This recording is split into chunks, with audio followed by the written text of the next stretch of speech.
We begin tonight with the Supreme Court delivering a win and some losses for the president on the second to last day of the High Court's current term. In a 6-3 majority, the court overturned a nearly century-old rule backing President Trump's decision to fire a Democratic Federal Trade Commission member, Rebecca Slaughter, over differences in policy. Earlier, President Trump was asked if he thought there would be additional firings as a result of the ruling. I don't think so. It gives me the right, and not me, it gives a president the right to do what the president should have the right to do. And it's very interesting. The ruling makes it easier for the presidential office to remove certain regulators at agencies which traditionally are regarded as independent from the executive branch. But it wasn't all positive for the president. The High Court issued a 5-4 decision to block President Trump's ability to dismiss Federal Reserve Governor Lisa Cook from her post without sufficient cause or due process. The High Court also ruled it will allow states to count mail-in ballots that arrive late as long as they were sent by Election Day. Of course, mail-in voting has been a key target of President Trump since losing the 2020 election. The Supreme Court also declined a request from Trump to review his appeal of a $5 million civil judgment that found he sexually abused and defamed writer Carroll. The court did not include any reasoning or public dissents behind the decision. In a statement from the White House, a spokesperson for the president says, quote, "The American people stand with President Trump as they demand an immediate end to all of the witch hunts, including the Democrat-funded travesty of the Carroll hoaxes." President Trump will keep winning against liberal lawfare as he continues to focus on his mission to make America great again. Carroll, on her part, celebrated on her Substack. The Supreme Court still has a few big cases left on the docket, including major rulings on birthright citizenship and the constitutional legality of bans on transgender athletes in school sports. CBS News legal contributor Jessica Levinson joins us now. So, Jessica, what was the court's reasoning for allowing Trump to fire Rebecca Slaughter from the FTC, but not Fed Governor Lisa Cook?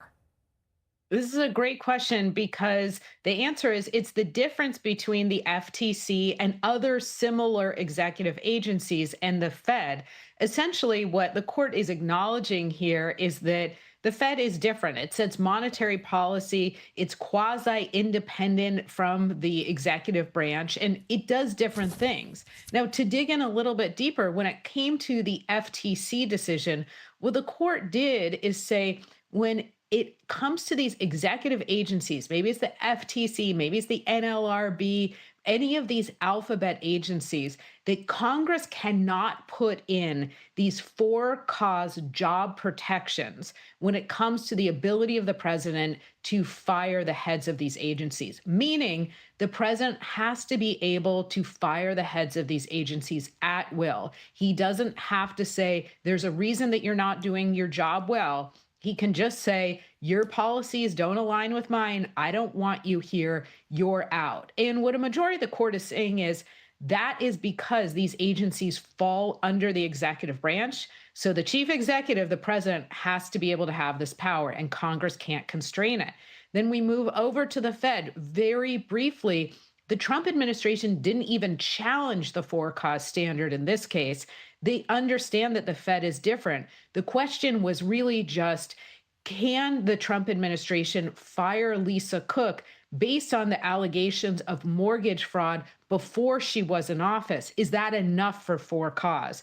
And what a majority of the court said today, Lindsay, as you said, is she can stay in her job while this particular case is litigated. And the court thought that there was some problems with how she was fired. And this is a loss for the Trump administration, unlike the other case. And so the Supreme Court also dealt a blow to Trump's crusade against mail-in voting by ruling in favor of counting ballots received after Election Day as long as they were posted by Election Day. What was their reasoning and how significant is this?